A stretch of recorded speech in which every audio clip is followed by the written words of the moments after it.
tonight, history was made. Champions League history, the biggest beating in a Champions League final. 5 goals. We were close to similar results towards the end, but PSG pulled off a smashing of a legendary team, Inter Milan, 5-0, beating multiple records along the way, putting an imprint in a brand new form of football, putting an end to some tedious football that we've been seeing lately, bringing in a new school, Luis Enrique. Welcome back to FFB, amigos.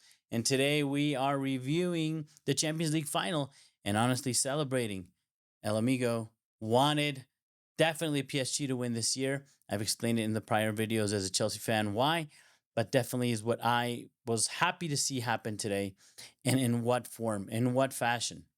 Let's get into it. We'll review the game and then we'll see a lot of it why. I think there's going to be talk about tiki-taka, schools of football, Luis Enrique, new changes, why, but certainly Mbappe, which at the beginning of the season, Luis Enrique mentioned and said, we will be better.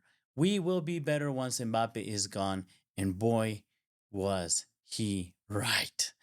Okay, so first of all, the pre-match. I'm an old head, and it was really cool to see Lincoln Park, which was from my youth days, playing the concert before the match.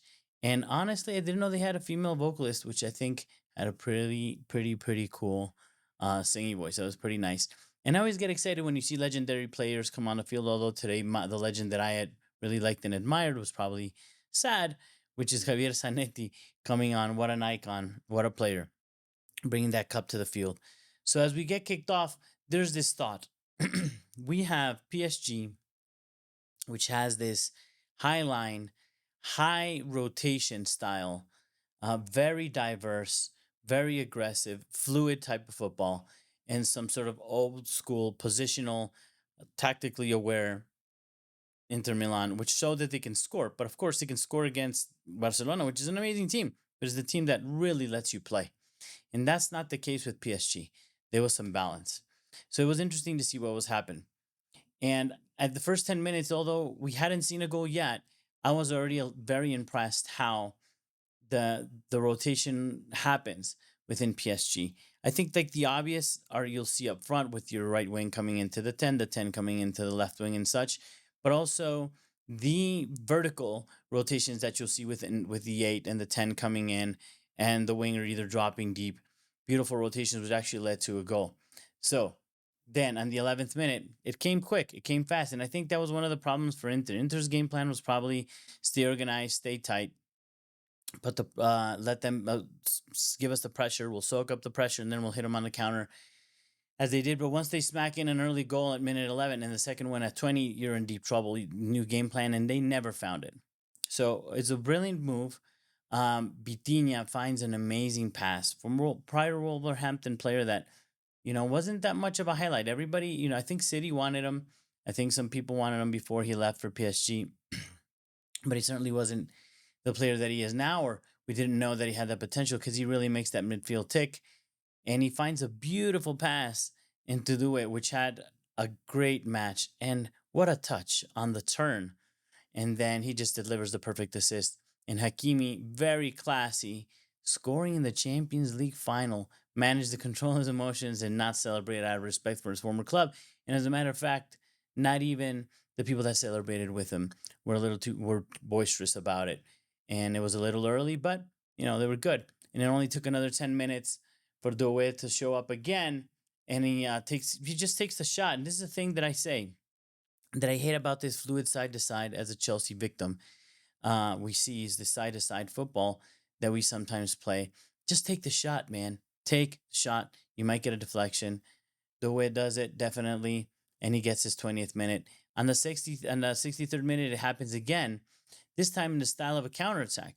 And that's the beauty about PSG. They're showing you many ways that they can score goals, many ways that they can adapt and play.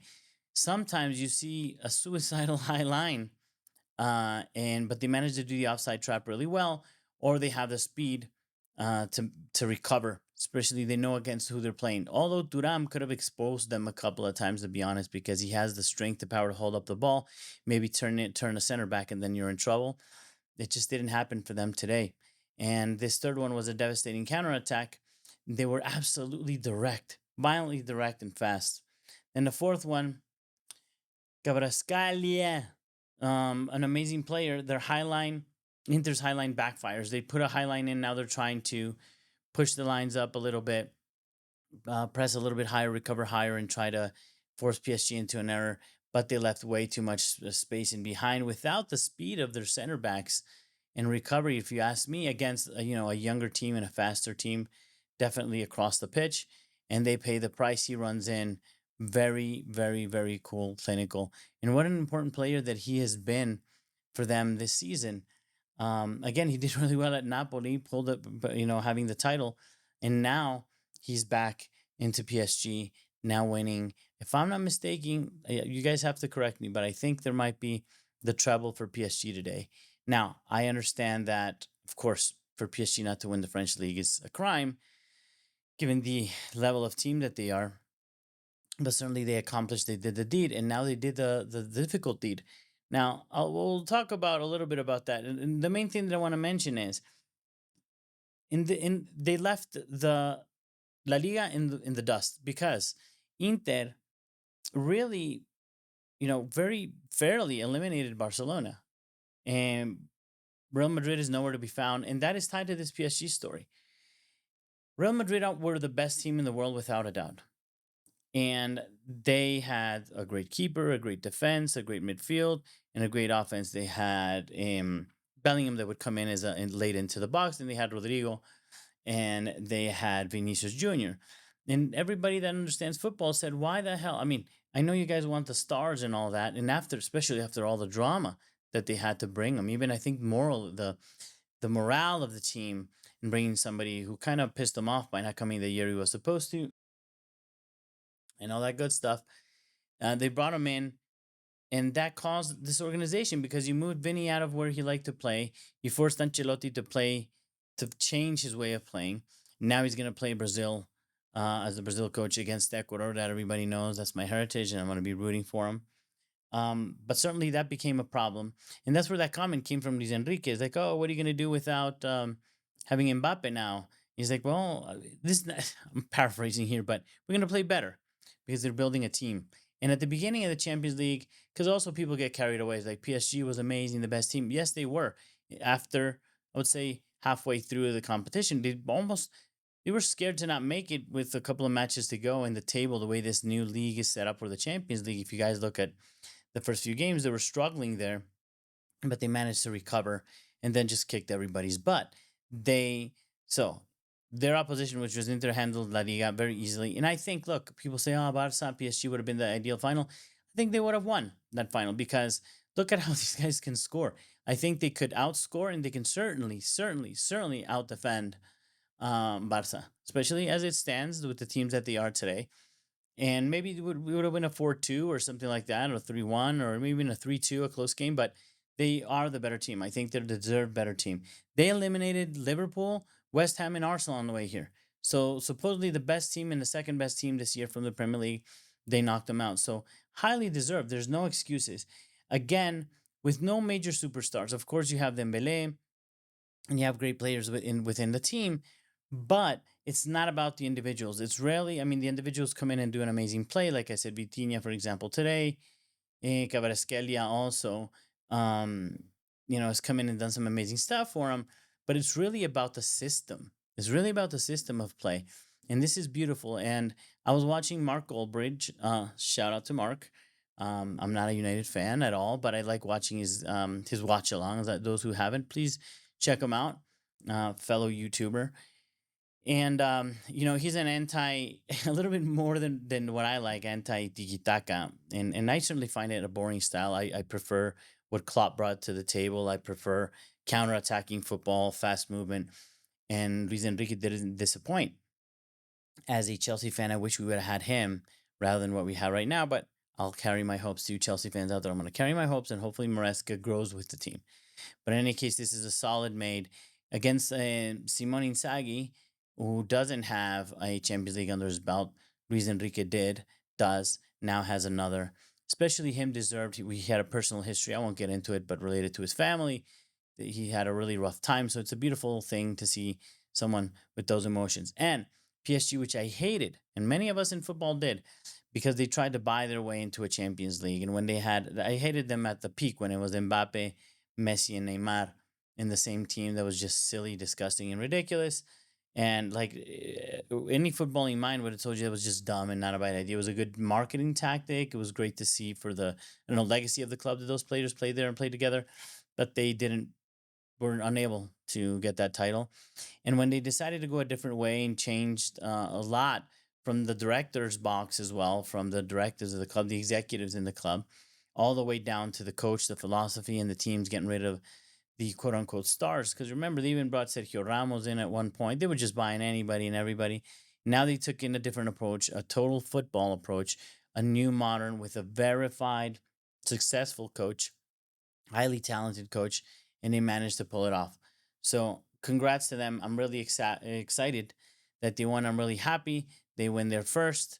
I don't have in Inter getting too far away from Chelsea to catching up from them. I don't have to see City dominating or Real Madrid dominating too much. I think it's a good thing for football. Even if you were going for someone else, it's a good thing for football to have more teams competing in different leagues competing. This time, La Liga, Bundesliga, and Premier League take a back seat because we had Serie A in the final, which is kind of shocking. And I think it's just because that heritage of Inter Milan to be disciplined, tactically disciplined, and put in the performance required in a cup like this. And in Spanish, they would say they coperos. They're a good cup team. They were in a recent final also, and they pull it off. So that was really excited. I am personally excited because I had Moises Caicedo at Chelsea scoring. I know it's the baby league, but they're a baby team, youngest team in the Premier League. Chelsea take the Conference League with a goal from him and playing a final. And I have William Pacho playing the final today for a Champions League and winning it, and that's just a beautiful thing to see. So all you other, South American brothers and sisters understand that we take pride when one of ours, even if it's not in our favorite team, managed to accomplish something so important in Europe, and it was really exciting for me to see this one. So please subscribe so I can continue to make good videos for you. I will always be looking, of course, I'm going to be Chelsea focused or have a Chelsea eye on some things. But as you've seen already, I do take on some good games when they're good in the Champions League or in the UEFA or Conference League. Conference League, no good games. Those I did because of Chelsea. But if there's something cool going on in UEFA or there's something absolutely in the Champions League, I will do reviews of those. Or in the Premier League when there's a huge derby, something interesting in the table, I'll actually do those reviews. So you'll get a different opinion if you're not from a Chelsea, you want to see what a Chelsea fan maybe, which I consider myself pretty impartial, a view of a performance of one of your games or when your team plays a game, come drop by the channel. Hopefully next year, I'm excited. I'm very grateful. We made it past 10,000 subscribers, which I thought that was never going to happen. I thought it was going to take me 10 years or never, to be honest with you. But I'm so grateful because a lot of you have chosen to subscribe to the channel. I must be doing something right. So please tell me in the comments what it is you like or things you think I can improve so we can grow together. And again, I'll review those and obviously a lot of the Chelsea focus, but we'll do a lot of videos. So for now, the most important thing, congratulations, PSG. History made. Amazing coach. Young squad. You beat the living Ishti out of a legendary club. You imposed a new way of playing football. I think you terrorized the big teams of Europe. You're showing them a different way. I hope teams like mine, like Chelsea, get inspiration. I hope other teams look at this open um, way of playing football, and I think that'll benefit all of us. Again, all I can say is amazing, mind blowing. Congratulations, and I hope to see you, as a Chelsea fan, to see you face Chelsea and see how we measure up with all these transfers. Now we got the Club World Cup coming up. Guys, this time there's a big prize. I heard it's 100 million. I don't know. I'll do my research properly for you before I make the videos. And I think that changes things a little bit. I was in Argentina recently, and certainly the Argentinian teams are going nuts because winning that prize for one of the South American teams would be crazy. European teams traditionally don't care about it, but I think the sum of money is getting interesting now, and they're putting a lot into that competition. Let's see what happens. We're going to get to see some interesting football, I think, there, and some of the transfers coming in. I think that's why you see some being done early across Europe. Some teams going for some players pretty early or trying to close those deals prior to the World Cup, because I think they might have some intentions of at least putting in maybe not a balls to the wall performance, but certainly, I don't know, an 80, 90%, because the money may be worth it. It will certainly be entertaining. So for now, I will let you guys go. I'll get back to work and doing some of that research and start on those videos for you soon. Until then, see you next one.